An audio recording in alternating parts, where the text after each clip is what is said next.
Echo 5, do you copy? Echo 5. Echo 2, good morning. Nice of you to drop by. Feeling alright, sir? Thought we lost you. Right now, I feel like I can take on this whole podcast myself. I know what you mean. Ready to send that transmission to Echo Base? Yes, sir. R10, patch through.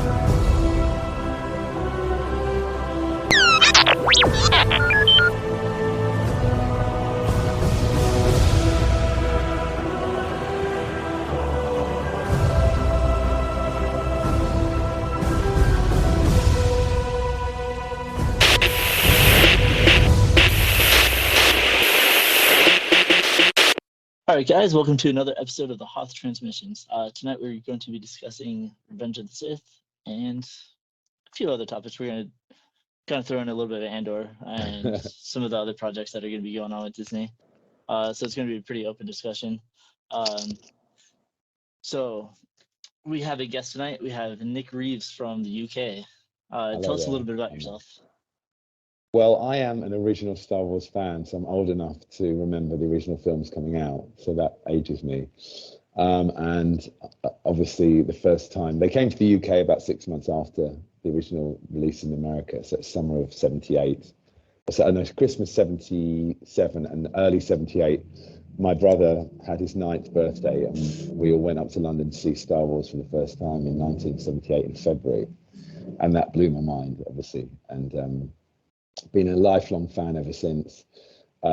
Collected everything I could possibly collect in the early years, and then we went into the wasteland into the 90s, back with the special editions, went to every opening night of the special editions, and then just couldn't believe it when the prequels got announced. And yeah, and I'm sure we'll talk about those in a minute. So yeah, and Star Wars is in my blood.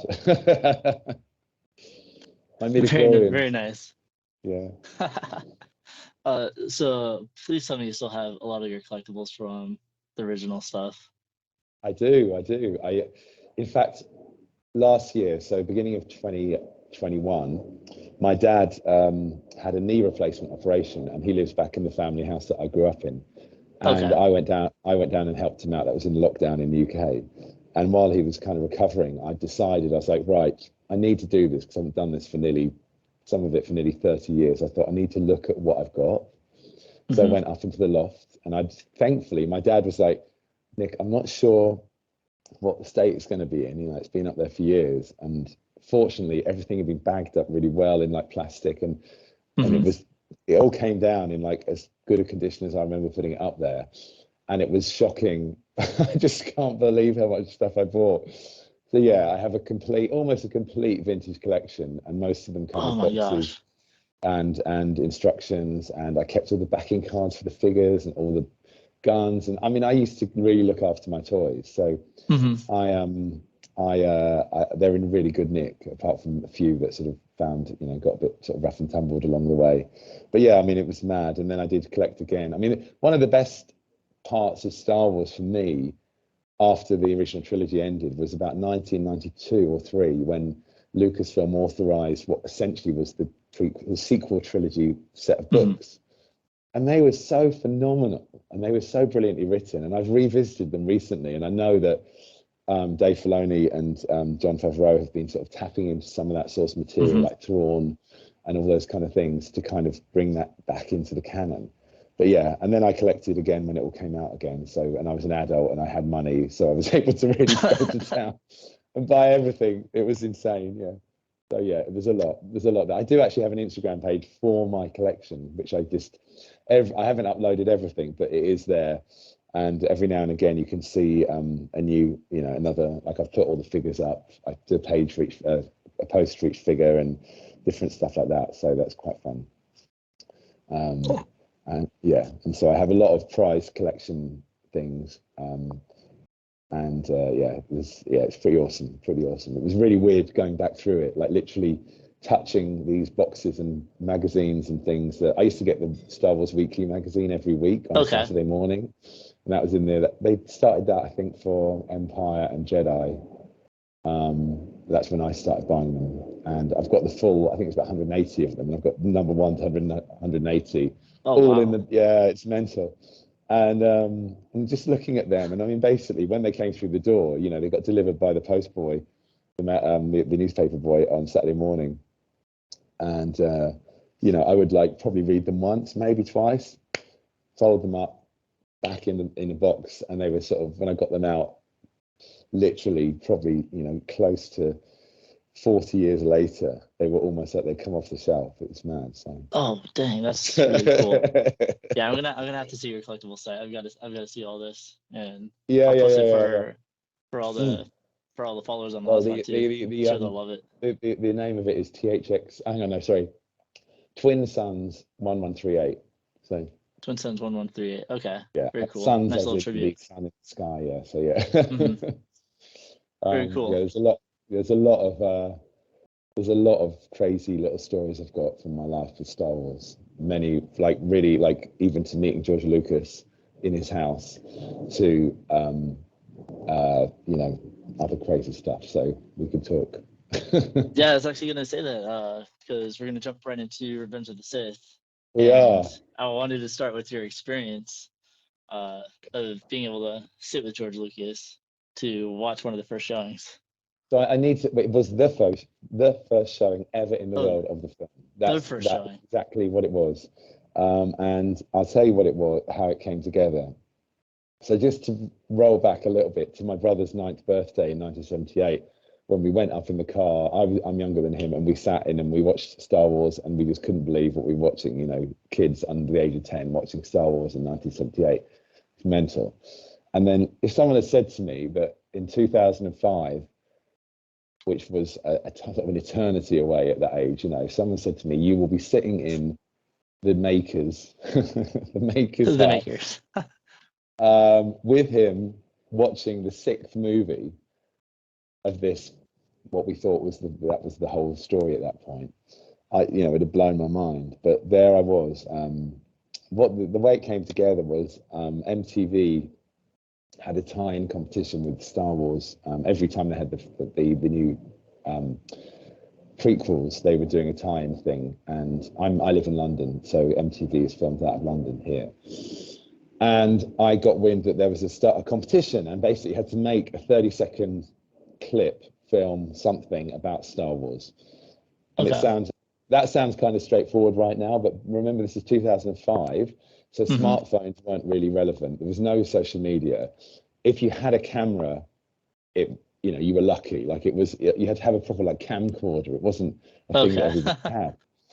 So I eventually pulled my finger out of my proverbial and got my stuff together. And I had this idea. We went to my friend's garden. It was in April, and thankfully, normally it's pouring with rain in April in the UK. It was one of those Sundays where the sun just came out, and it was like, okay, this is brilliant.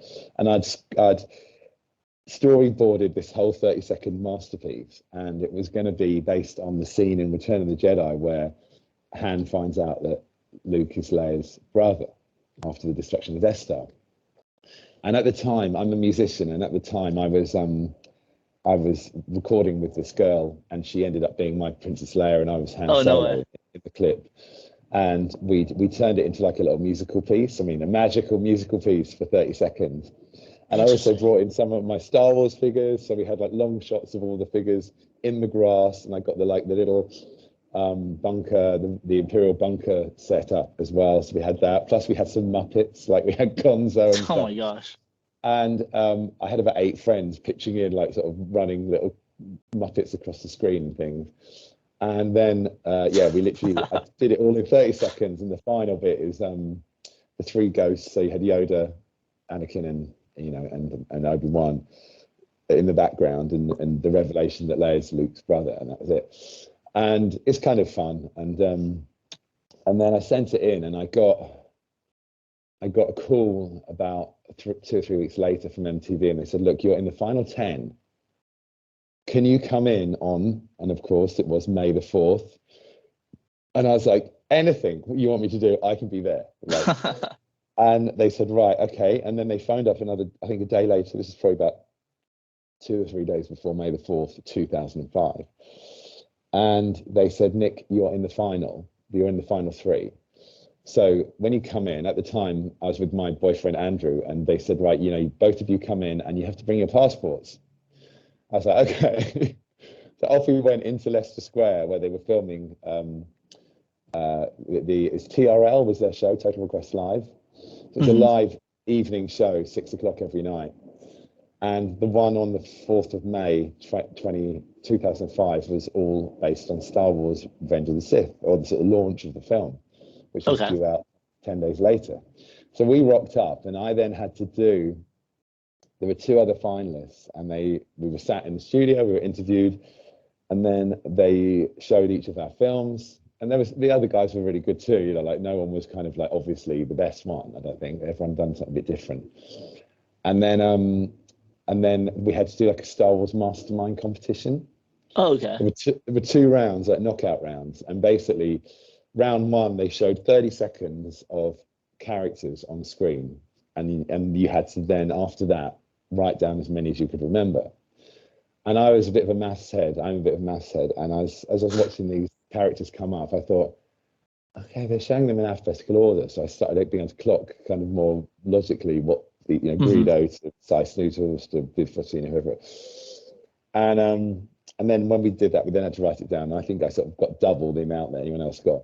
And so one guy got eliminated. And then the final round, the second round, the final was I had to go into an isolation booth. So remember, this is live TV. It's just so funny. Oh my gosh. The isolation booth was a Darth Vader helmet, which we'd filmed before the live show. So I was seen in that, but then I was actually taken out of the studio. And the other guy was asked 6 questions. So the point was, it was meant to be totally fair, so that I would have to be asked the same 6 questions, and that was, if there's a tie break, they would have to go there. And I came back in, and the presenter, this guy Alex Zane, he went, Nick, Graham got 5 out of 6, and I just went, oh my God, I can win this. I just literally had this moment, I thought, shit, excuse me, I'm going to swear over there. I was like, I could actually win this. I didn't know which one he got wrong. So we got through like question 1, 2, 3, 4. They're quite straightforward, but I mean, under the pressure of a TV studio and live TV, and the prize of heading off to meet George Lucas was kind of hanging over me, like, oh my God. And got to question 5, which was the one he got wrong. And I didn't know this at the time. And the question was, complete this Han Solo quote. So I'm going to test you. Okay. No pressure. There's not enough life on this blank to fill a space cruiser. Oh, damn, I know that scene. Exactly. I can't think of the word. Well, it's Hoth, isn't it? Obviously. Yeah. So Graham, the other guy, had said planet, and that was wrong. So everybody knew that he'd said planet and he'd got it wrong. And I went there and I said ice cube, and he went, and that was the right answer. And then I went, hang on, no. That's right. And then everybody knew it was the right answer. And I then basically retracted my answer. And everyone was sitting there going, and after it all ended, I heard the producers had come up to the presenters going, was that a setup? Did he pretend to forget? It's like, no, it was real. It was a real bit of TV. And then the presenter goes, Nick, I do need your answer. And it was like, ice cube. And he went, that is the right answer. I was like, oh, God. And then question 6, as soon as he started asking it, I was like, I know the answer to this. And it was about the Sarlacc. And I thought, I know where they're going to go. 1,000 years digested in the stomach, blah, blah, blah. And that was the thing, how many years? And I was like, 1,000 years. And then it was, Nick, you are the winner. And I was like, oh my God. So me and Andrew were then taken to Heathrow Airport that night, put up in a hotel, and then the next day flown out to San Francisco. And the day after that, we were met by MTV, and then we were taken to George Lucas's house, Skywalker Ranch. And we spent the day there, and there was a tie-in with other competition winners. So there's about 60 or 70 people that had won competitions from all around the world. Okay. And they had a band. Do you know Good Charlotte? I do know Good Charlotte, yeah. So Good Charlotte were performing on George Lucas's front lawn. So we were there listening to them, and then after a few hours, we went in, had some lunch, and then we went into George's cinema, which is, we'd seen the production house and all the other stuff around there. It was just incredible. And then, when you go into George Lucas's house, you may have seen these pictures anyway, but there's a little lake, which I think is called Ewok Lake. and there's an X-wing in the lake. It's like, that's just so cool. Are you? Yeah, That is actually really cool. yeah, and then so his cinema, from my memory, it's kind of built. He lives in the sort of hilly area of San Francisco, really beautiful area. Mm-hmm. So the production house and the cinema are separate from his own house, and then you literally go into the side of the hill and down some steps. I felt like I was going down and down and down, and then you walk into the cinema, which is probably seats, I would say, 200 to 250 people. Wow. And when you go in, this was how it was in 2005 anyway, on either side of the stage, he had one of those golden statues that Palpatine has in his office on the side. Oh, really? I was That's like, this cool. was so cool. And anyway, we were sort of walked in, and it wasn't full, but obviously everyone's invited guests. There's a lot of production people there. There was some cast members as well. And then they say, okay, your seats are there. And we sort of walked through the line to the middle, and I was going, oh, excuse me, Elijah Wood. Sorry, excuse me, Macaulay Culkin. You're like passing by all these people to sit down. And then we sat down, and you're in this state-of-the-art cinema. You can imagine it's just perfect. Everything's perfect. And then I looked behind me, and literally a couple of rows behind me was George Lucas. And I just thought, this is insane. Like, one of the most insane moments I could never have ever kind of concocted in my life is about to happen right now. Yeah. And here I am, like, from that little boy who saw Star Wars in 1978 to suddenly sitting in the cinema with the man watching the final film. Yeah. And it was just mind-blowing. And the producer, Rick McCallum, and Anthony Daniels came on stage, and they're kind of like completely kind of opposite characters. Like Rick McCallum's this big, burly, loudmouth kind of American producer, and there's camp Anthony Daniels strutting on, always a bit of C-3PO in him. And Rick McCallum, am I allowed to swear, or is it appropriate and better not to? I'll allow a few of them. Okay. Well, he came on stage and went, this is the fucking movie. He said, this is the one. George has made a fucking great movie here.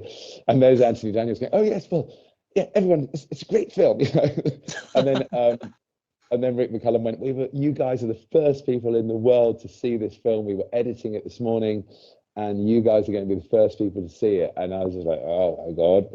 And then, I mean, it was such a great conclusion to the prequel trilogy. And it's in my mind, that experience is kind of, it's almost as surreal as the films themselves, Mm-hmm. And I came out of the cinema, and we were sort of shown to this little courtyard, and George Lucas came out, and I was able to chat with him for a little bit.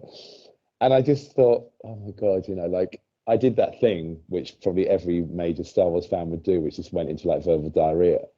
And just kind of literally, I was going, oh my God, I won this competition. Because my friend Harriet, who played Princess Leia, I put her in loads of different headgear, including like pastries on her ears, like the original Princess Leia. Oh, and I was like, oh, I put my friend in Danish pastries, and and he's like, oh yeah, great. And he was exactly who you wanted him to be. Like, he looked exactly the same. He was wearing his like red and dark plaid shirt, and he was just kind of George, exactly as you imagined. And I thought, how many people does he deal with every moment of every day of his life who just come up to him and sort of rant on about the way life has been altered by Star Wars? So that was pretty amazing. And my mind was blown, as you can imagine, totally blown. And we stayed in San Francisco for a couple more days. And again, before social media, so I was texting MTV, kind of like the producers going, what had happened. And apparently I didn't see this, but they were on their show in the evening. They're going, oh, we've got a message from our competition winner, Nick. He's just met George Lucas and this kind of stuff.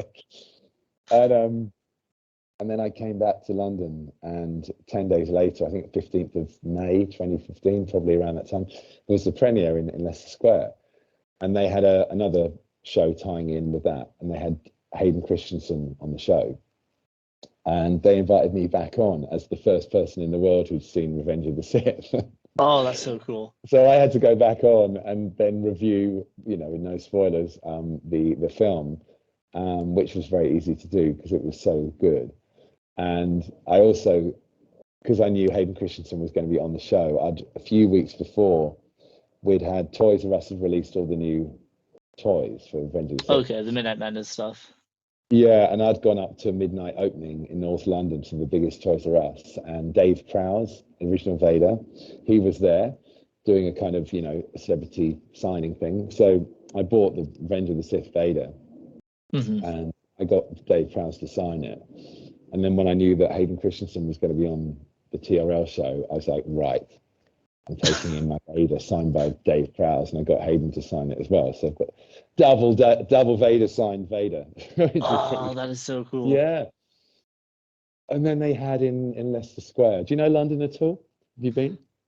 No, I haven't, unfortunately. So Leicester Square is like in the centre of the West End. That's where all the big cinemas are. That's where all the big premieres happen. If you ever see a premiere of a movie in London on TV or on social, on anything, it'll be in Leicester Square, and it's a really great space. And when they So did, it's kind of similar to Times Square in New York, then. Exactly, yeah. Okay. There's a park bit in the middle, like a green space, and Okay. for Revenge of the Sith, they did. They had an orchestra in the middle. I don't think it was the London Symphony Orchestra, but they had an orchestra playing Star Wars music, and it was just, I'm a huge fan of like orchestras and music, and of course I mean, John Williams' work and his input into Star Wars is beyond. I got to see him anyone live at the else. Hollywood Bowl once. Oh, God, I mean, it's mind blowing, isn't it? What he's done, his genius. And what he's given to so many films, but I mean, Star Wars will be the top of the list forever for him. Oh yeah. If it would not have been the same at all without his music. And there it was. I mean, you've heard it live as well, and the power of an orchestra playing that music is mind blowing. So yeah, they were there playing that thing. There's Hayden Christensen. I'm there reviewing the film. Oh my God, I think Juliette Lewis was there for some reason as well. So sort of another a Hollywood A-lister, and you're like, oh God, Juliette Lewis. It's nothing to do with Star Wars, not interested, but no, I mean, of course, she's great. And so that was pretty bonkers. And then I think we went to the opening night of Revenge of the Sith as well. And that's an event in its own right. I can't remember, I don't think there was anyone there who came in, but yeah, that was so that's kind of the Revenge of the Sith beginning for me. And little did we know that there was going to be more. All right, so it's going to be really exciting being able to discuss the actual movie with you then. Yeah, so, my God. So you're sitting at a theater with everybody. Yeah. And then you get that opening crawl. I know. And then it just pans down to this giant space battle above Coruscant. What was going through your head at that moment? Well, I think I'd heard that the opening sequence was the longest single one shot that they'd done with effects. So I knew, and I'd heard that there was a lot of kind of more action in the film. And I just absolutely loved it. I couldn't believe they'd hardly put a foot wrong in Revenge of the Sith for me. And over repeated viewings, I think it's become a better and better movie. And the way it sits within all 6 original films is incredible. But yeah, mind blowing. And obviously on his massive screen with the most perfect sound system in the world, you're in space with them, flying through all those droidecar, battleships and everything. And so that was pretty cool. And yeah, I mean, I just thought they started the film off really brilliantly. It was great to kind of instantly get into the rescue of Palpatine and so on. Yeah, I mean, I thought it was an excellent start. I mean, I think about 40 minutes, isn't it, before they crash land back on Coruscant, and you've had like so much kind of action. Grievous has arrived. R2's had a few heroic moments. There's been some incredible effects, and yeah, I mean, it was incredible sort of upgrade of visual effects and so on at that point. And I thought, obviously Obi-Wan and Anakin were at their best kind of character writing in that film. What did you think? That's what was your first? That was what I was going to say. I can remember watching the movie in theaters and just that big scene, just everything's going crazy. I just recently watched it about a week ago, just so I can refresh my memory. But I was actually going to agree with that whole point of you see a lot of really good writing with the characters, with Anakin and Obi-Wan, just their banter between each other, how they interact with each other, and how they just walk into the room with Dooku, and then we get to see a little bit more of Anakin's turn. I mean, that's one of I think the vision that George Lucas had for both trilogies. I mean, the trilogies were quite unique, as in they were dealt with as 3 films, but he didn't feel like, a lot of, I think, strong film writing, particularly if you've got multiple films to write across, is when you really let the character arcs pay off. So Dooku, like he was, I remember sort of watching Attack of the Clones recently, and there's a moment where he arrives, and it's probably like over an hour or maybe an hour and 20 minutes into the film, and suddenly you're like, oh my God, Dooku, and this extra kind of weight is added to the film. And this incredible actor delivers the lines with just sheer class and perfection. And then at the beginning of Revenge of the Sith, he's back, and then he's gone, and you're like, yeah, wow, I love that. It's very kind of Games of Thrones-esque, where they don't. True. There's no mercy for characters. They do what they're meant to do. They're not there to kind of please you. It's to serve the story and to develop the characters and create the ultimate outcome that we need to get to. So yeah, I love that. And yeah, I mean, I think it was a superb opening. And when we know obviously the retroactive kind of storytelling of Palpatine, you know what his mind is, kind of the machinations going on in his head at that point when he's trying to like manipulate Anakin. And we recognize, I mean, it was beautifully done, wasn't it? The parallel of him sitting in that throne chair in Jedi, sitting in that throne chair at the beginning of Sith. It's also, you've got these, as often is shown, the rhyming nature of George's storytelling. It's it was poetry. beautiful. It rhymes. Yeah, exactly. And I was hearing some rumors. Oh, I'm sorry. No, go on. Oh no, I was hearing some rumors about that scene. Like I know that the original cut of Revenge of the Sith was supposed to be like 4 hours long, and especially I've heard that too. And especially this whole rescue of Palpatine was supposed to be like over an hour. Right. And they had to cut some things out. I heard that Palpatine was originally using some more manipulation with Anakin at that point, and I think they were going to use Dooku was the one that paid off the Tuscans to kidnap Shmi in order to pull Anakin into that little story arc, and that was going to put a little bit more hatred towards Dooku. And one of the final hits of him killing Dooku. I mean, that's not a bad addition to that. I mean, sometimes it's quite nice to kind of know that's part of the story without having to see it. Yeah. I mean, I remember right back in the beginning that when we did see Star Wars for the first time, there was actually a program that came with it, and also there was these fold-out poster magazines that there were about 3 or 4 of them for Star Wars, and in it there was a tiny byline paragraph which they've kind of held on to with the Kenobi series, but it said about, of course we didn't know what it meant at the time, but it was like the last time that Obi-Wan and Vader met was at the edge of the lava pool when they fought, and blah blah blah. And sometimes having that piece of information out there as opposed to in your face is quite a nice, it broadens the experience rather than just takes you on the ride, and I quite like that. It's a bit like the Jaws thing, isn't it, where Spielberg had to create Jaws and buy it with this shark that didn't work, and ultimately he ended up with a better film because what you ended up with was the shark fin. So you got the tip of this threat, and most of the fear was generated by your own imagination.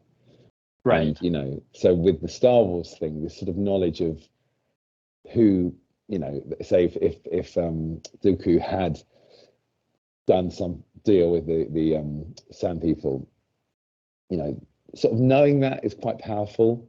Did we need to see it? I mean, there was that kind of aching sound of the Tuscans, wasn't there, in that scene? I think there's a kind of Tuscan call. So maybe that's what that's alluding to, and I quite like that as a subtle kind of hint, so. Yeah, like there's just like so much story in the background that we can't even get into the movies. Yeah. I know I was talking to one of the guys when I was doing the Phantom Menace. We were talking about how Plagueis was alive during the events of Phantom of the Menace. Oh my God, the Plagueis book is so good. Yeah, Have I you haven't read read it? that yet. Oh my God, like, I mean, I know they've decanonized it, but it would be so good if they used that, because it's such a good book. And the story, it's brilliantly written because it's all Sheev as a young politician, and then what leads him into his kind of horrific kind of evil path. And then the last maybe third of the book even is actually running parallel to the events in Phantom Menace. Interesting. So honestly, it's brilliantly written, and I think they'd be foolish not to kind of use that. I'm not sure I'm completely on board with their sequel trilogy storytelling of kind of the Force and sort of the arc, but anyway, it's okay. Well, I think that's why they're jumping. I think that's why they're kind of like jumping back now into like the High Republic, because like it's originally 200 years, and then the next phase is going to be 500 years, and I know they're going to be jumping into something called Sith Acolyte, which I'm not exactly sure what they're doing with that, but rumors do have something to do with Palpatine. And well, maybe I've heard a rumor that they're working on. Well, this is in the press actually, but I heard it as well that they're working on a sequel trilogy beyond the sequels. Interesting. Okay. And it will be set some distance in the future, not like 3 years, but maybe 20 or 50 years ahead. So they're obviously sticking with their characters. Because I don't know if you follow many of the vloggers online, but like there's a lot of talk from sort of them saying that they were trying to delete the sequel trilogy, or sort of like I have been hearing that. Yeah. Yeah, go into the sort of world between worlds scenario and have other versions of what could have happened and so on. So that probably gets The a bit what if series for Star Wars. I don't know. But yeah, I mean, I think Sith was, I mean, it's a brave movie to make. And I love the fact that George Lucas was aiming for that as the conclusion to his trilogy, because we knew we had to go there. There was not going to be a happy ending. We were going to be left with that sort of bereft sense of like loss, and people that we loved are now not good, and then people that were strong have sort of become diminished and separated. So I think that was pretty well executed. Agreed. What did you think of Grievous's character? I don't know if you I watched loved it. the original Clone Wars animated. Yeah, I did. I flipping loved it. I love those little what were they called? It was the people that They're did like little 2-minute clips. Yeah, they were brilliant. They were so good. Samurai Jack people, didn't they? Yeah. I thought they were awesome, and I've heard that they've not like decanonized them, but they've almost gone there like they were the sort of propaganda within the Star Wars universe. So Right. even though they do hold true to the story, there's a bit of kind of like slight kind of enhancement of what those stories are. But I loved it, and I think he's a brilliant character. Yeah, he was so well done. I think the scene that I love the most is when they're on Utapau and Obi-Wan drops in, hello there. Oh yeah, and iconic scene. And then they have the face-to-face battle, and there's that bit. It was, I mean, considering it's CGI, it was probably one of the best things I've ever seen at that time. They do a close-up on Obi-Wan's face, and then they do a close-up on Grievous's eyes, and just sort of the realism of that. It is just incredible, and I thought Grievous is brilliant. I think he's excellent.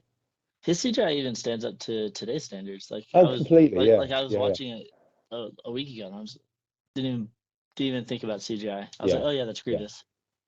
No, it's really, really phenomenal. So I thought he was a great character. Yeah, I mean, you're trying to sort of go pick myself through the story there. So obviously, that's when Obi-Wan goes off on the mission, and then Luke's kind of seduced into Palpatine's web at that point, isn't he? And I mean, the scene in the office with Mace, and I mean, I loved, when sort of, there's a couple of scenes that just are brilliant. Like, I'm trying to think of whether I got them in the right order now, but when Anakin's looking across Coruscant and he's in one place and Padme's in another, it's one of the most kind of simple, silent, but most powerful scenes in Star Wars. I think it was incredible, and there's this pause where he's obviously thinking about her, and sort of 10 miles away she's in her room, and it was one of those where nothing actually happened, but everything happened, because he then felt his love, and he felt his fear, and he felt the possibility of loss, and the questioning of trust. And in that sort of little moment, beautifully shot, and the music's incredible as well, it changed him. And I thought, we hadn't seen a scene like that in Star Wars. That was incredible. Mm-mm. And then off he went, and there he was. And then I think the next thing he does is... Mace is going to kill his one chance. Yeah. Mace will be back. I'm convinced Mace is coming back. And I'm conflicted with this character. I'm not a huge Mace fan. Really? Okay. But I mean, they write his character so well. I kind of say it with Reva, like I didn't like Reva's character, but they wrote it so well. It's like, you're not supposed like Mace Windu. He's supposed to be a jerk.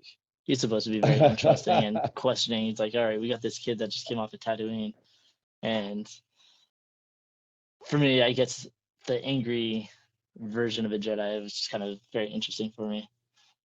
Love Samuel L. Jackson though. Yeah, he's brilliant, isn't he? I mean, I love the fact he kind of almost sent he sort of proposed himself for that role, didn't he? Mm-hmm. Because do you know that his own lightsaber too? Lucky guy. Yeah, he wanted purple, didn't he? Which is kind of a crossover. It's not red, it's not blue and it's not green. So there's a bit of kind of darkness in him. In the original. I think that's what I liked about the character, is that they mentioned that he channels the dark side into a lightsaber combat form, so he's not actually on the dark side. I thought that was really unique. Interesting. In the original, the early drafts of A New Hope, the central character was Mace Windu.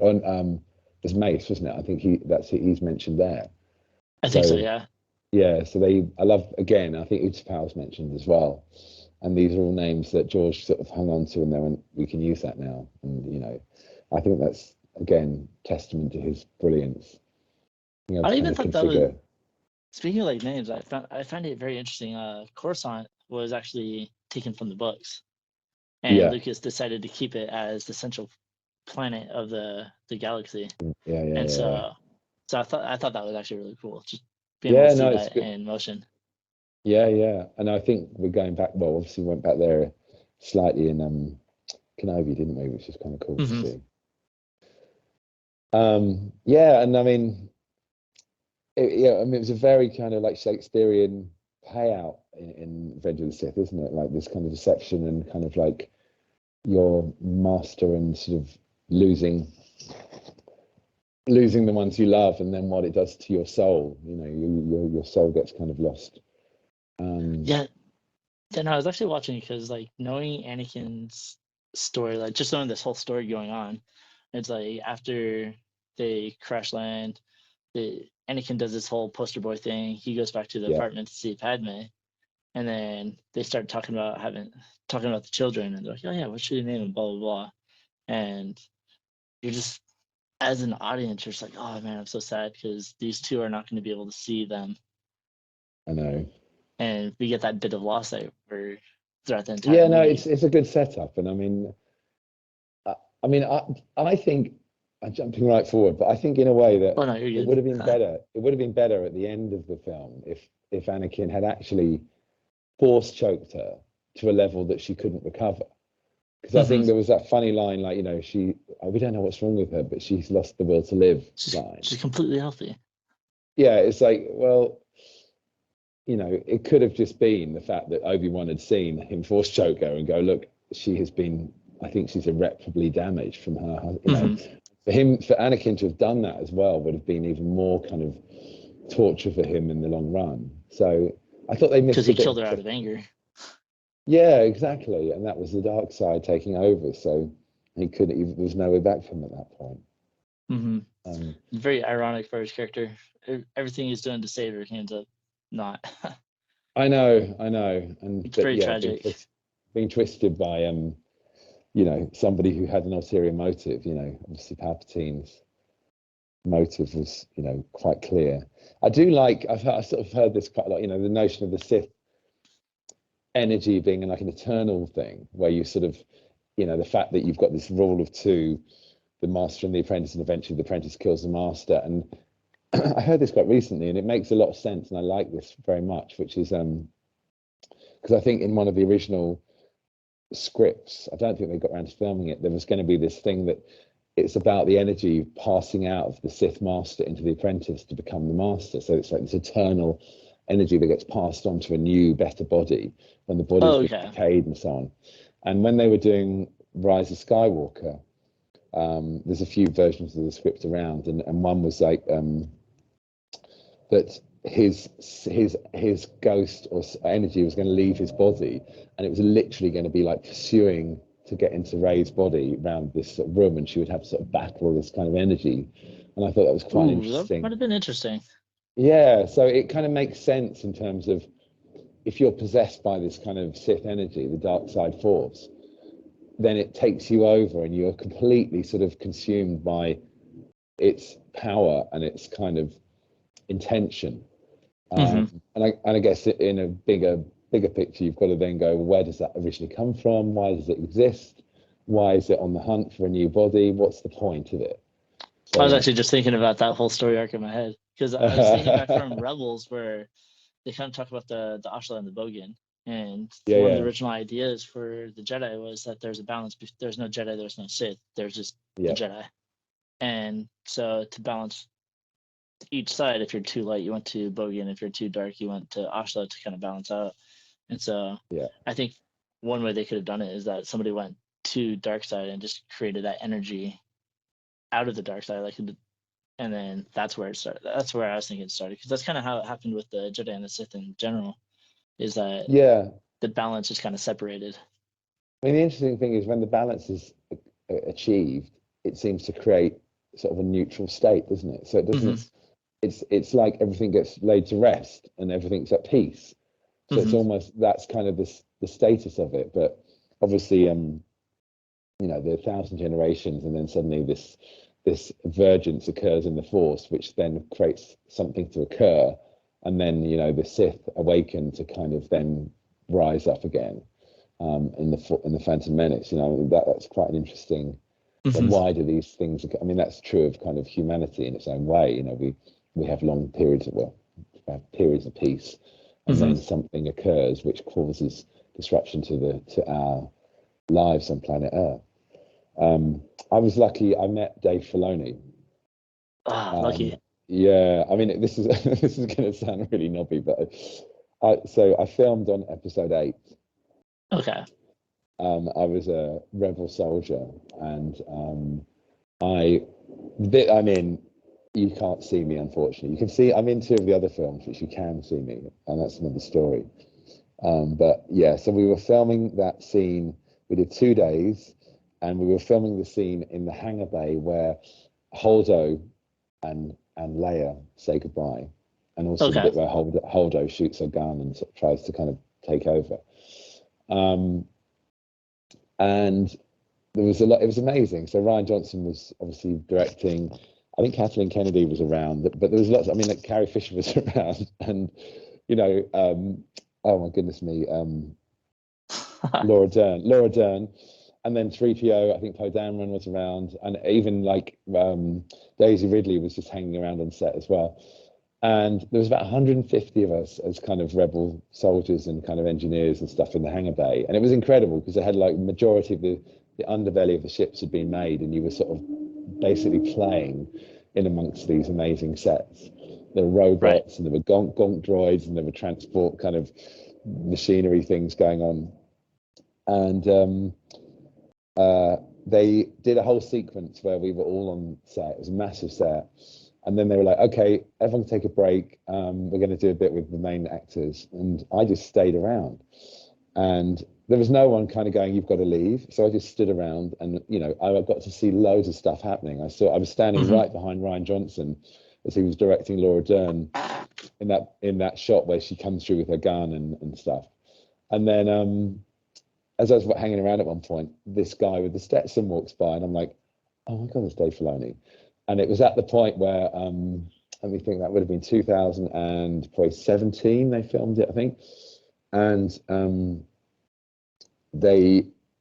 so it would have been a season of Rebels was probably up and running, but certainly Clone Wars had been done. And I just stopped him and I said, look, I've just got to, this is before he'd kind of really risen to prominence with Star Wars. He was one of those people that everyone was like adoring. And I just said, look, I've got to thank you, because everything you're doing is incredible. And he's about the same age as me. And I realized when we were talking, we would have the same childhood. You know, we'd experienced the same things. He's American, I'm UK, and we were just like two people that were both kind of locked into this incredible journey that we've both gone on with Star Wars. And obviously he's there now making it, and I'm there standing in a Rebel soldier outfit.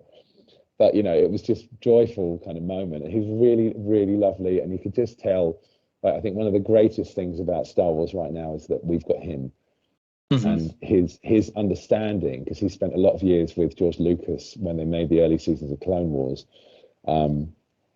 being told and taught about the lineage, about what's right for the universe, the laws of the Star Wars universe, and he understands the characters so that they can go to him. And I've seen this on some of the behind the scenes Disney Mandalorian stuff.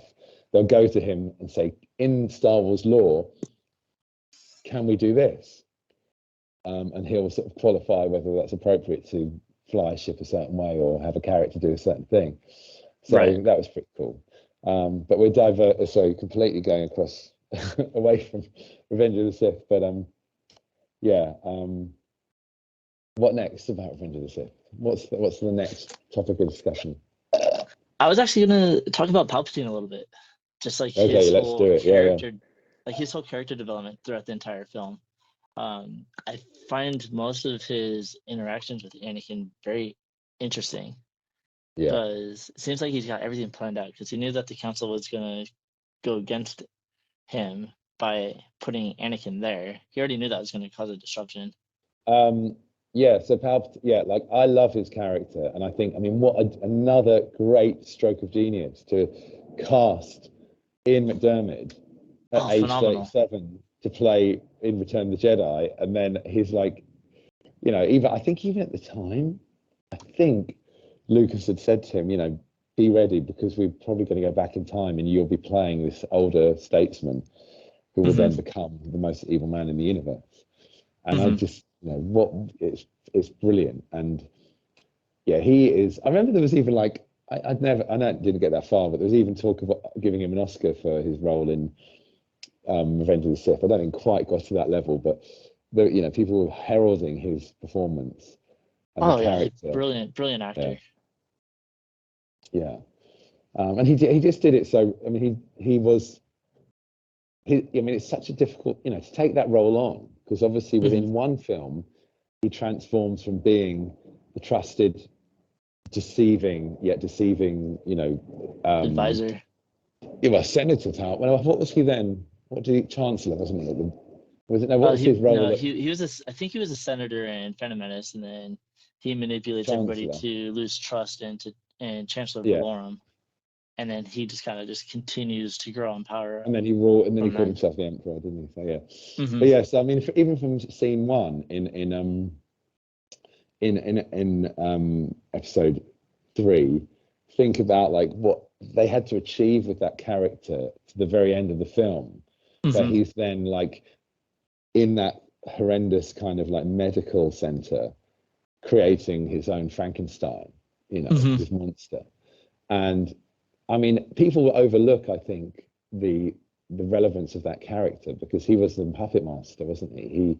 He made things happen, sort of literally, and also, he was pulling strings and sort of on a kind of obvious level with kind of political sense, but also on a kind of through the force and so on. He was manipulating things to change people's minds and alter their sense of reality and so on. That scene at the water acrobatic opera thing is it's such a brilliant scene, and just again incredible writing that you just dropped in the story of Plagueis, and suddenly you've got this whole thing that everyone wants to know. It's a brilliant thing. You don't give it all away, and then like I said, the book is brilliant, but it suddenly expanded the universe again. You're like, oh my god, so his master, what happened there? He obviously killed him, so what happened? How did it occur? And you just want to know more, don't you? Yeah, it's really phenomenal. It's just the start to finish with Palpatine, just him. It seems like he had plans with Anakin even before Qui-Gon picks him up, because like he gets there and he's like, oh yeah, we're gonna watch your career with great interest. Yeah. and then just befriends Anakin and manipulates his trust with the Jedi, puts different ideas in his head, And Well, there's in the Plagueis book, and I know they've changed this a bit in the canon because there's a Vader comic which it shows the notion that Palpatine kind of manipulated the midichlorians when Shmi got pregnant. So there's a strange kind of, I'm not quite sure I'm on board with this, but there's a strange thing where it's almost like Palpatine is Anakin's father. And I think, oh God, that's a bit weird then, because then we've suddenly got into this, if Rey is a Palpatine and then Ben is son of Leia, who is, like, oh my God, are we now back into the Luke and Leia I didn't incest even think thing? about that. So yeah, but I know they took that out of canon. Yeah, I mean, I So think that's good. because in the Plagueis book, I mean, Palpatine is a kind of scientist. Plagueis is a scientist, and he loves chemistry and all that kind of thing, and he has laboratories where he's obviously trying to manipulate the Force to give eternal life. So his plan as a dark side master is to embody this being of Plagueis as the dark side, as the kind of the most omnipotent dark side user. But obviously his own sense of greed and seeking of power then creates his vulnerability, which creates his downfall, which then Palpatine sort of gets straight in there and takes over. So it's pretty dark, the whole kind of the motivation that these characters have to get to the position of power. Yeah, even destroys a friendship. Yeah, I know. I mean, it's I think we all know, like we know on a very sort of real level, if we are overwhelmed by emotion, and Yoda talks about this, when you're at peace, only then will you kind of see the world in the truest way. If you're euphoric, and you can be euphorically happy or euphorically angry, or euphorically sort of in love, or euphorically upset, there's all this the euphoria around kind of extreme emotions means that you ultimately become unable to truthfully sort of observe yourself. And then I mean, Yoda is probably my favorite character throughout, and it's the beauty of his kind of soul and the way he does that whole thing where wisdom, his childlike vision of the world, the innocence, the purity, the depth of knowledge, the ability to listen, the ability to articulate, the humor, the fact that he's constantly got like a twinkle in his eye, but then when he needs to be serious, there's no messing with Yoda, so he has that full kind of spectrum across the. And it's actually kind of interesting because I'm assuming you have watched Dave Filoni's Clone Wars. I say again. I'm assuming you have watched the Clone Wars. Of course, there's nothing I haven't watched, literally. All right, cool. Even all the droids in that Ewok cartoon. Because tying into Revenge of the Sith, like I'm even thinking about Yoda's arc in, I believe it was season 5 or season 6, where he knows all of this is about to happen. He knows the Jedi Order is about to be wiped out, and I'm just wondering what's going through his head at this point. It's like, does he think he's going to try and stop it, or is he just going to let it happen? Because we see him fight Palpatine. Yeah, I know. I mean, there's some amazing episodes of Clone Wars, aren't there? And Rebels as well. I mean, just where Yoda goes into dark sort of headspaces, like when he meets the Wills on that planet. It's just, God. I mean, I think those are some of the best things that they've ever done for Star Wars. Right up there with some of the best sequences in the movies. But yeah, I guess he knew what Yoda, I believe, is Yoda is so in tune with the Force, and it seems that his species have this kind of natural propensity to tap into the Force, that he understands that the Force is its own entity in a way, and he can only do so much. So at the point he had to walk away and say, look, now this has happened, like that occurrence, that moment where Vader turned, Anakin got seduced by the dark side. I mean, I thought that was great in Kenobi, was the final sequence where Emperor Palpatine appears again, and he basically says, you still have feelings for your master. He's like, no, I only serve one master now. And I thought that's great, because of course he needed that transitional journey where he was, you can't just. I thought that was brilliantly written. Like, the transition from being human to part machine, disembodied, like you've had limbs and things, organs cut off, you rely on the life support system, and then you're contained within this kind of chamber, which is a prison, but then also it's like a super sort of power suit as well.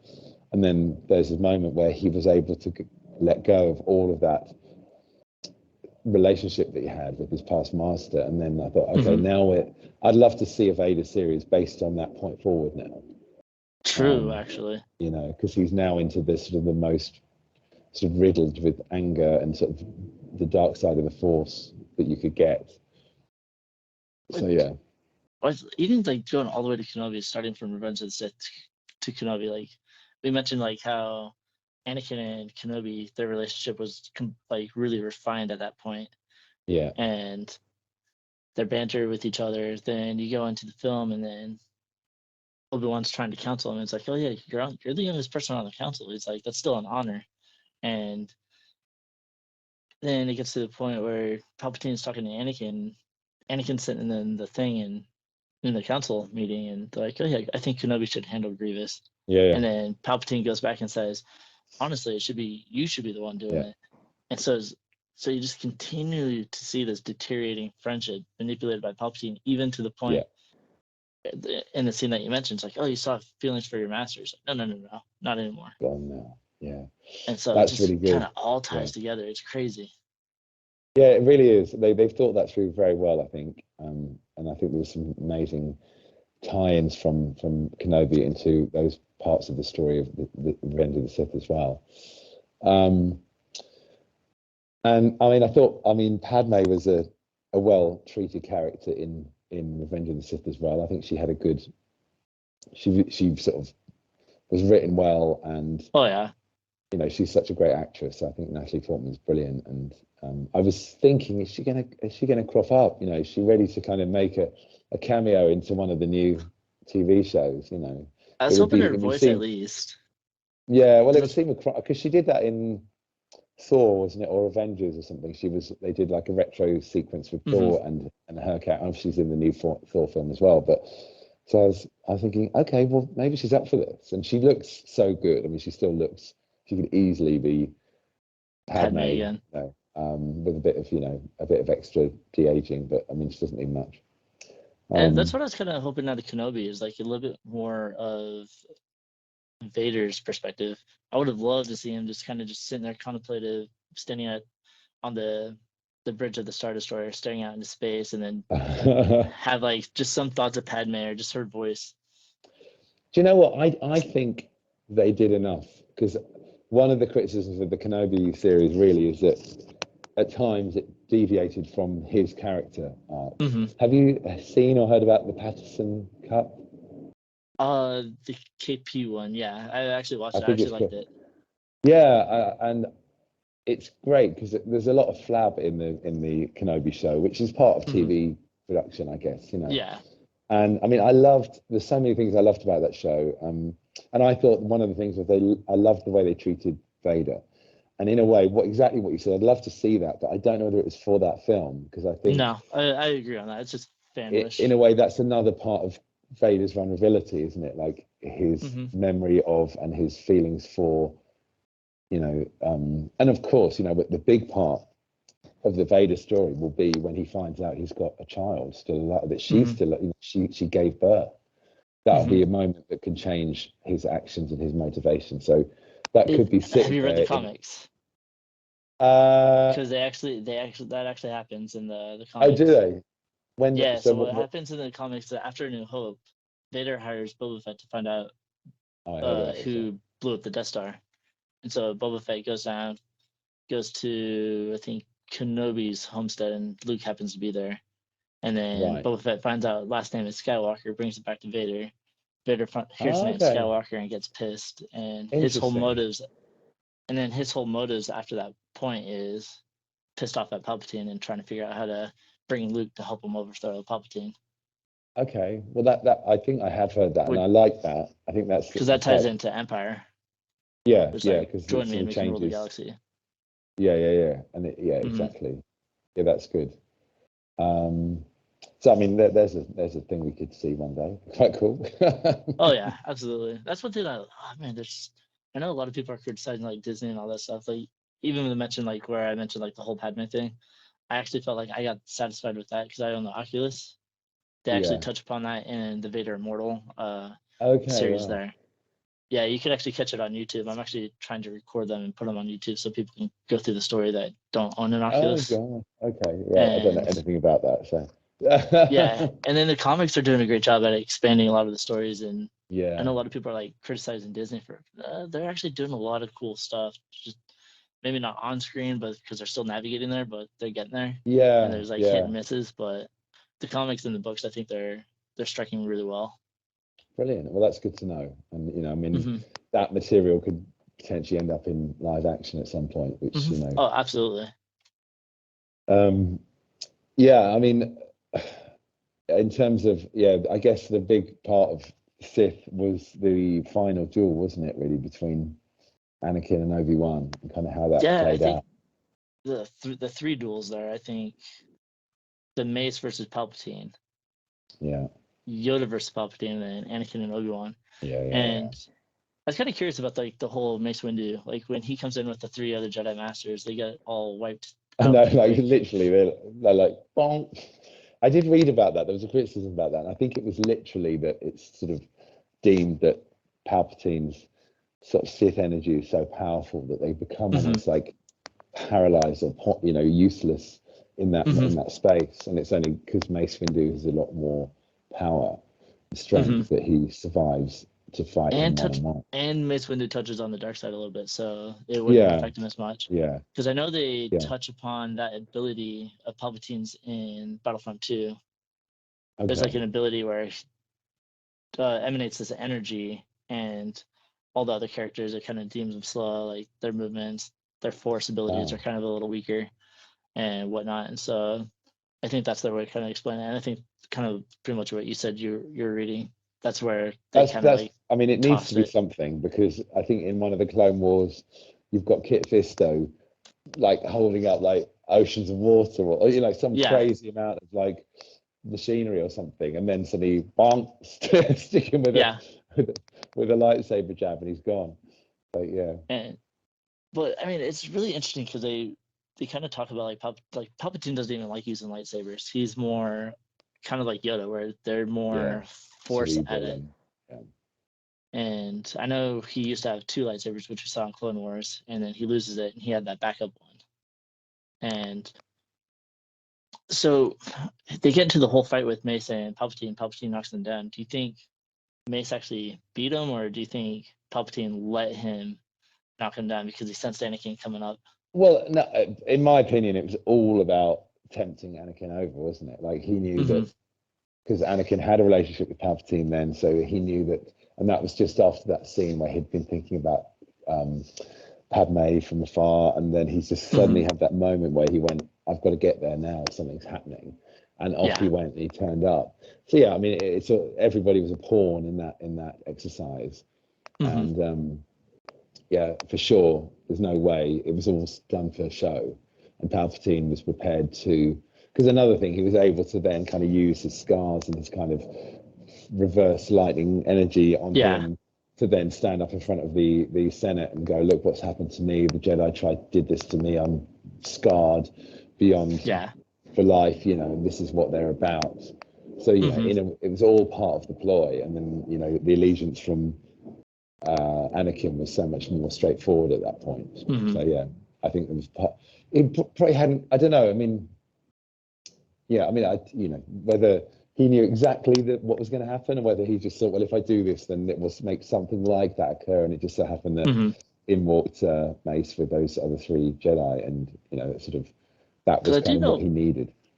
because I do know Palpatine he was really strong in the future sight, kind of like how Qui-Gon believed in prophecy and stuff like that. I know in the Right. Master and Apprentice book, every time uh, Qui-Gon had like a vision or something, or talked about visions, the Jedi Council was like, "Oh yeah, that leads to the dark side. You don't want to know the future because Right. well, it's going to get you Okay. stuck there." And I've heard somewhere that Palpatine was very actually strong at being able to see the future, because I know one of the whatchamacallit, uh, Legends books, one of his prerogatives of taking over and creating a clone army and being able to create the empire was because he had a foresight of the Yuzan Vong coming out from the outside, and so he was trying to prepare the galaxy to face them. Interesting. And I mean, I'd love to see that one day.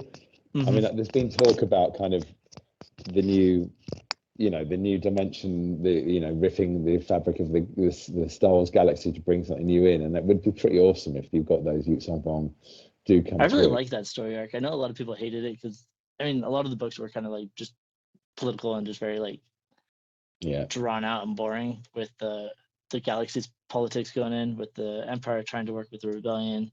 Then you got this threat trying to basically wipe them all out and take control over it. I really like Jason Skywalker and Jaina. Ben and Jaina. Or Jason and Jaina, I mean. Jason and then Ben Skywalker. Ben Skywalker, yeah. I mean, they were some very well thought out characters. I think one of my favorite books is, did you read I, Jedi? I haven't. It's on my list though. Oh my God. I remember reading that and I just felt like it was one of the most brilliantly sort of Star Wars lore, lots about the Force, lots about kind of the feeling of the galaxy. And is that the one where the Kyber crystal came out originally, or something to do with the crystal? Well, it's Luke's Jedi Academy, and then he has people that sort of leave and sort of it's a brilliant sort of, it's a proper like. Okay, I think I'm thinking of something else. I would definitely recommend it, but again, it's not now canon. No, but they're still fun stories to read. They are. I mean, I think that the story group, whoever sort of write it, I think they do look at a lot of that stuff now, because they've realized that actually some of the best authors were writing some great Star Wars books. Oh yeah. Between 1990 and 2005. So. Agreed. Yeah. So now we no longer have Anakin Skywalker after this point. We have Darth Vader.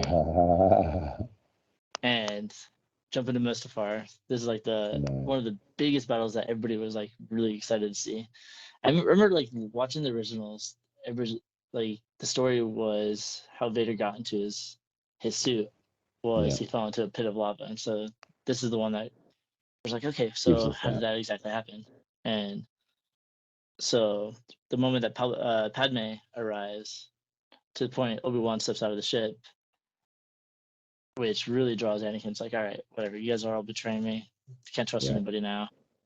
And it goes into this long, drawn-out battle. I think probably one of the best battles in all of Star Wars.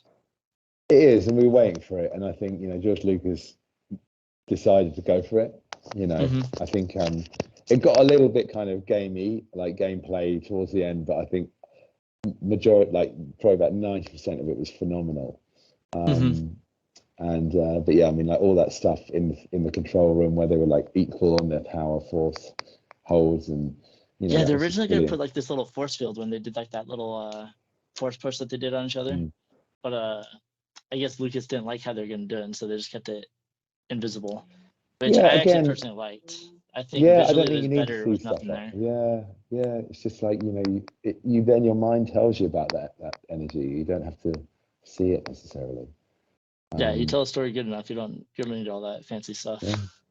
But it was great, and I mean the fact they both had blue lightsabers at that point, it meant that it set it off perfectly against kind of the oranges and the reds of the lava, and the scene. It was a beautifully kind of constructed piece of work, and just kind of they were physically at an equal footing at that point, and I mean it was brilliant, and the music again. Is it Battle of the Heroes, isn't it, the piece, I think it's called? I think so. Battle of the Heroes, yeah. Because they did, I think before each of the three prequels, they released like one of the tracks, almost like a single, it was that, but that was the one they did, and there was lots of kind of, so this is powerful music, you can tell where we're going with this. This is not going to end well. Just from the start to finish, just like that music just going on through the whole thing, even with the fight with Yoda and Palpatine, it kind of really Yeah. accentuated like all the emotion and everything that's just going on there. Yeah.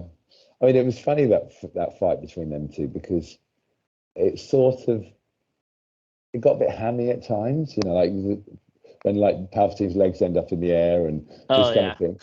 And you know, he is kind of like a pantomime villain at times, you know, and it kind of works for the sort of the world. I quite like it.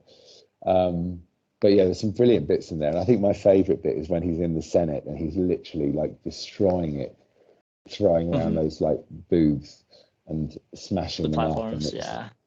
yeah, and it's kind of, you know, like it was literally what was happening in the universe at that moment. Everything was crumbling, was actually physically happening by his hand within the Senate itself. And I thought that was really sort of That's an interesting take. Yeah, yeah. And the fact, you know, they rise out of the office underneath. There's all this kind of, it's quite subversive kind of bit of, you know, cinematography. You come up from the underbelly, and then you, like they come out. I think Hades is one of the Greek stories where he lives in the underworld, and you know, you sort of, you know, he comes out. It's suddenly is out in the world suddenly, and there he is, literally smashing up this holy sanctum, the Senate. Interesting. Yeah. And Never then put that little together. Yoda's like fingernails on the side of the thing. It was one of those brilliant little moments trying to where hold he's on. screeching down. You're like, oh my God. And yeah, that was brilliant. Because Yoda loses his lightsaber in this fight too, doesn't he? He does, yeah.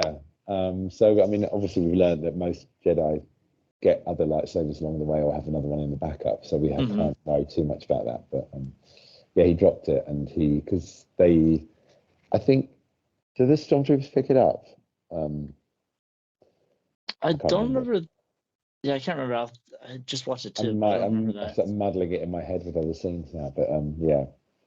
And there's old Bail Organa like retrieving him from underneath, which is quite cool, because I mean the whole thing, like, it's not dissimilar from Empire's confrontation in the sort of vacuum chamber of the center of Cloud City. Luke falling down, falling out the exhaust port, collected by the Falcon. Yoda falls down the exhaust port, collected by Bail Organa. You know, you've got these lovely sort of things happen. That's right. Yeah. And it's brilliant. Like, the more and more, there's a few great videos on YouTube where they go, did you realize this? And you sort of see the comparison bits that George Lucas did, even like head turns and stuff. And you think, Yeah, that one I knew. I've seen a lot of. Oh my God, it's mental. And then you realize that these are all subconsciously registered by you, because you know that moment from whatever it was in Star Wars when such happened, and then he replicated that in Attack of the Clones, and you're like, Christ, this is brilliant. You know, he really was on board. He got it all sussed. Yeah, amazing. Yeah. Oh man. The more I talk about this movie, like one of my other co-hosts, like this is like his favorite movie. He calls himself Echo 3 because this is his favorite movie. and Brilliant. And so I keep arguing. I'm just like, I like it. I hang more back into like the original and stuff. But the more I like discuss Revenge of the Sith and like a lot of the tie-ins to everything else, I think my ranking of this movie might have been pushed up a little bit. It's in my top 3. I think it just slightly edges out Return of the Jedi for me. And yeah, I love it. And I think what George Lucas did brilliantly with the prequel trilogy, and it's great on balance, because, you know, you're able to look at all those films and they all work, they all belong together, those 6 films. But he would just broaden the universe so brilliantly with the prequel trilogy. And even though we've got some dodgy sort of storytelling or script writing or whatever we sort of angle at the criticism for those films, but we're so much, the universe is so much richer because of those prequel films. And interestingly, the majority of the sort of the new material is kind of generated from that whole era, isn't it? Whether it's Clone Wars or Rebels or all that stuff, you know, you're sort of harking back. I mean, even the trailer for Andor, you've got, you know, some of the ships from Clone, and I can't wait to see them. I mean, God, it's so brilliant. So brilliant. It was great seeing the Tantive 4 again in Revenge of the Sith. I know. Because Bale and Antilles are walking through it, and then They have Yeah. R2 and 3PO with Yoda and It's Kenobi. it's so good, isn't it? You just knew, like, little do they know that in 20 years' time, Vader will be storming that ship, Hmm. ruthlessly to kind of find the plans, and With his yeah, daughter that he has no superb. idea. I know, and that, yeah, I mean, that's pretty. That managed to stay hidden, thank God. Yeah, I thought it was really cool, like, because you have Luke and Leia at the end of this film. They're both born, and then the whole, like, even Kenobi, they're like, oh yeah, we got to keep them away from Vader. We can't let them sense that they exist. Yeah, But they're pretty much right in front of Vader, like, most of the yeah, time, and Vader's like, oh, you don't completely believe it because he's not looking for it. I think that's like the main thing is he's not looking for that. He's distracted with yeah. everything else. Like even in I mean, Kenobi, he's distracted with Kenobi, yeah. so I he's mean, not I gonna guess, sense that. yeah. I mean, I loved in Kenobi where when he held Leia in the air, she fell off of Hmm. the side, and I thought, okay, I like the fact that the Force, you can kind of cut yourself off from the Force, and in a way, Obi-Wan's mission was to isolate himself away from him being vulnerable, and then Hmm. opening up the possibility that Vader will understand that Luke is alive. Hmm. Um, yeah, I thought that was kind of almost like a torture for him. He sort of suddenly had to, in order to save Leia, he had to like chance it and open himself up to the Force, and Hmm. that, see, on from that, the Vader then came and found him. Yeah, Yeah, because I mean, he had every right to, like, jumping back to the battle with Anakin. yeah, They get to the point where Obi-Wan's like, dude, your whole view is obstructed, and Anakin's like, I see through the lies of the Jedi, and then Kenobi's like, all right, well then you're lost, and then they jump onto the thing, and then gets to the point where Obi-Wan has to chop Anakin up into pieces and leave him to die on the side of this lava pit, and him just screaming, it's like, you're my brother, Anakin. I loved I you. know, I know, I And know. I mean, for himself to cut himself off the Force, I can understand why. Like, man, Kenobi had so much loss between the Clone Wars and up until this point, the fall of the Jedi Order, like everything. So it really makes yeah, sense for his character. yeah. I mean, he's a bit like Palpatine, isn't he? He's one of those characters that's absolutely pivotal to the Hmm. story, but often sort of you think of Padme or you think of Anakin. These are your lead characters, and there's Obi-Wan, and actually a lot of the reason that things happen and the way they turn out has a deeper impact on someone like Kenobi. Hmm. Um, yeah, I mean, he's again another favorite character, and what he knew he had to do at that point, in order to kind of give some hope for the future was pretty deep, Hmm. deep kind of decision making process, wasn't it? So Yeah, very cool film. And I love how the really good. movies ended on the binary sunset. I know, yeah, yeah. I mean, it kind of had to, didn't it? I don't think there was another option. And it, because we know that sequence in A New Hope is essentially the introduction of hope and something beyond your own immediate existence. Hmm. So yeah, I totally get what the symbolism of that is, and even what they did with that in The Last Jedi as well. With So, man, Revenge of the Sith, really solid film. I oh my god, really enjoyed all your viewpoints on it. You actually yeah, changed some of my perspective on some of it, just based on your experience and just no, it's kind of been just the thought brilliant. process you on have some of it. Yeah, yeah, no, And it's an amazing film. and that's one thing I like. That's one thing I like about the Star Wars films is, like, it's always like there's every time you go back to it, there's always something new. There's always something else that's gonna, like, really connect you into something different. Yeah, and And I I think think that's, like, kind of how this is. everybody's experience of it will kind of bring something, as you said, something Hmm. new to it as well. So yeah, and that film, I think, as time goes on, those films are becoming more and more kind of revered, Hmm. and they work better and better within the Star Wars universe. Hmm. So all hail to George on that one. Thank the maker. Exactly. But the next day No. she was out on the exhibition hall just looking through different stalls. Oh, And really? I went up to security and I was like, is it okay to talk to her? And she's like, they're like, yeah, no worries. Like if she doesn't want to talk, just like leave her alone. But she was really chatty and we had a right laugh. So very Yeah, I funny. heard that she's very accepting to fans, so that's really cool. Yeah, she's just so hilariously kind of like sharp and witty, you know. So Mm-hmm. and I opened with the line that I'd actually been listening to one of her memoirs. It was the Shockaholic one, I think. Okay. Yeah, which she narrated the audio book of it as well. Okay. And yeah, I mean, she reads it so brilliantly, and so I'd been listening to that in the weeks before I went to Germany, and she was like, "Oh, really? Oh, that's great." And then we had Oh, quite a no way. laugh. That's so cool. Yeah. Yeah, the only person I've really met was Mark Hamill. I didn't really get to talk to him. I got to shake his hand. Oh, good. Yeah. Because my cousin, he played Zeb in Rebels, and so Oh, you when said, yeah.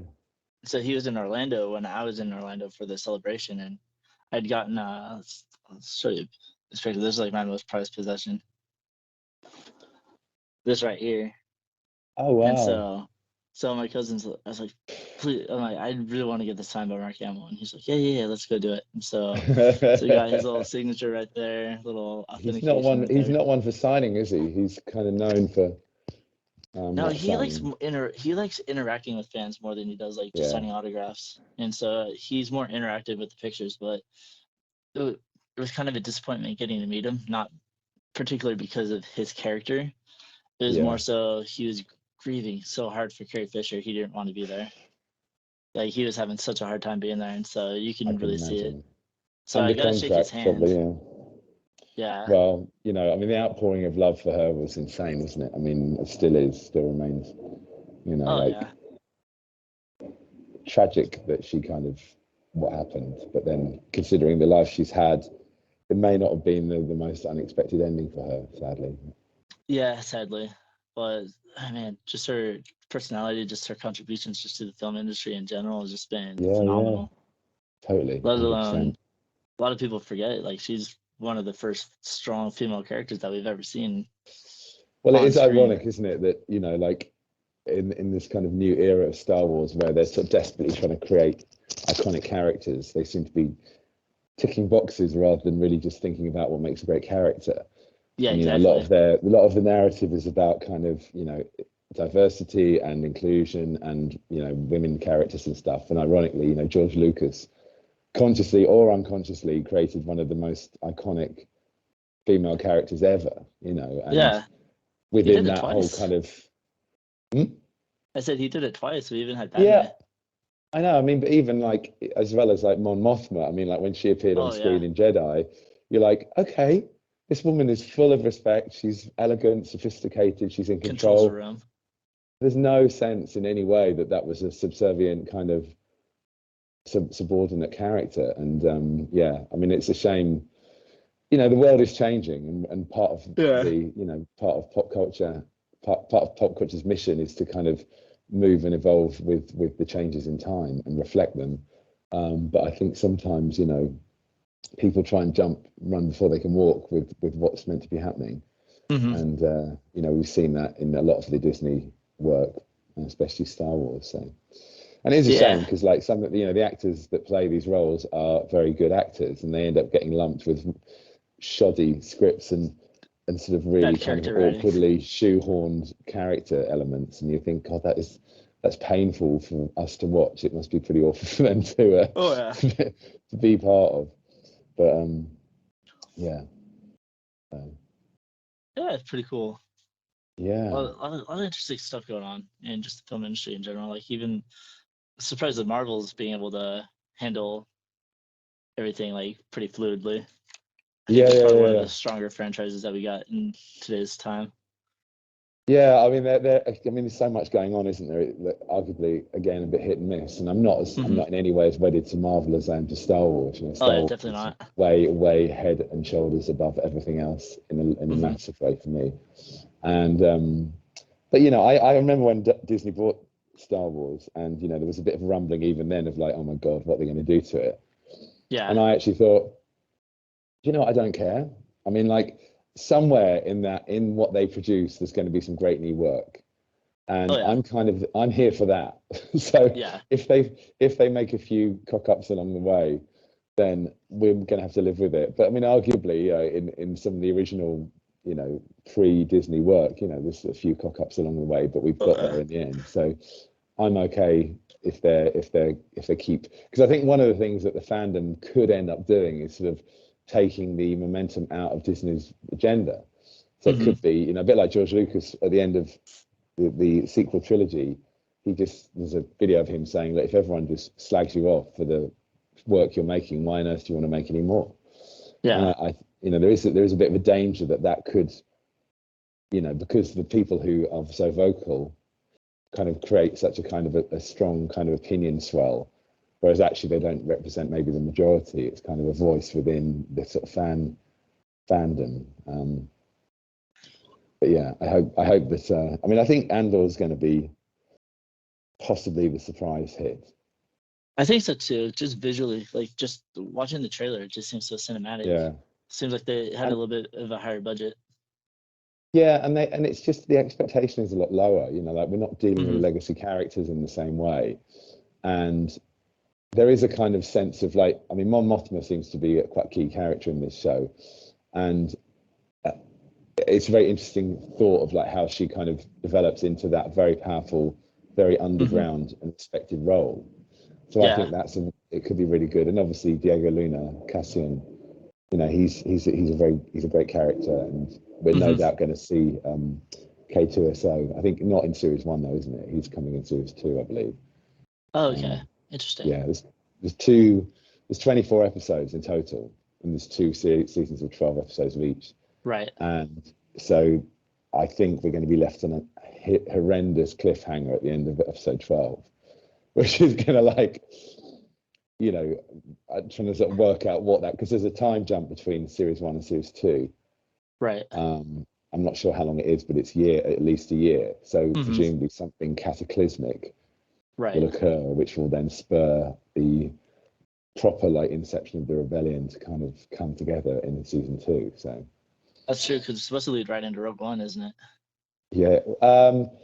I don't think it ends. I think it's written about 4 or 5 years before Rogue One. So I think what you're left with is, I believe, certainly it starts there anyway.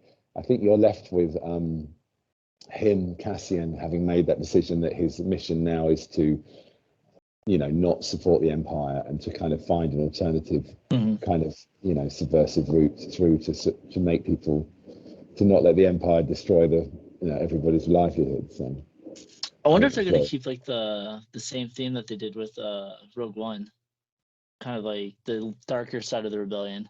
Not so much Saw Gerrera, but kind of like how Andor was kind of a little bit like, oh, I'm going to kill this guy. A bit kind of like ambiguous, like shades of grey rather than what's clear, So yeah, I think that's kind of, that worked very well.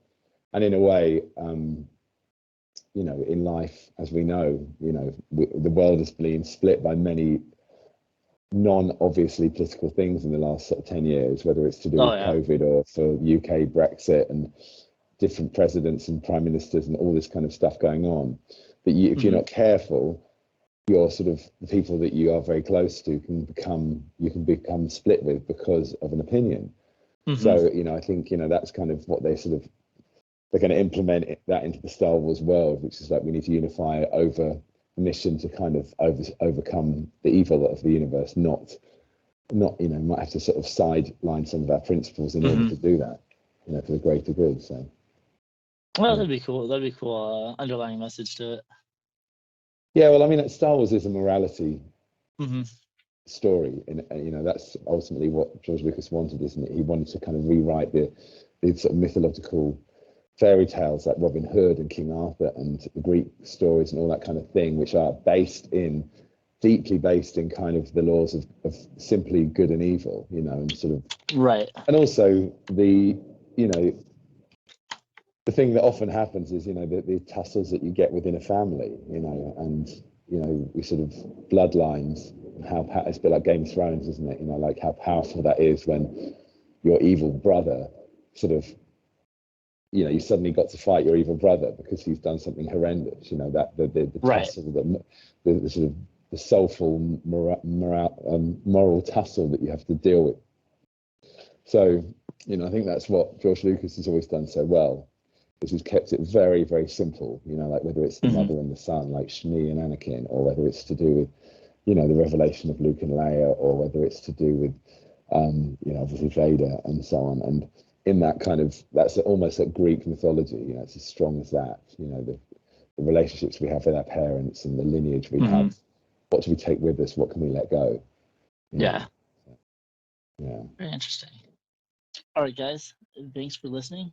We love the support from you guys and it's keeping our fire going. So as always, check the description below and check out our link tree.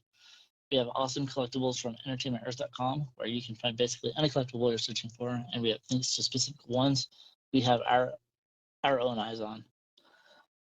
Also, follow us on Instagram and Twitter to get daily updates and memes. Join our Discord, join our community of fans. We are always having discussions, just basically Star Wars or basically just any type of discussion. So just come in and join our community. We'd love to have you. Yeah. So, and we have been also designing our own shirts. So Link to Archer Spring is in our link tree as well. We've worked hard to design these for you guys. And we know that you'll enjoy them as much as we do here. So tons of stuff to interact with. Also, we have a special campaign going, so be sure to check out our Instagram for a special Lego set that we are excited about. We hope you guys enjoy the rest of your day.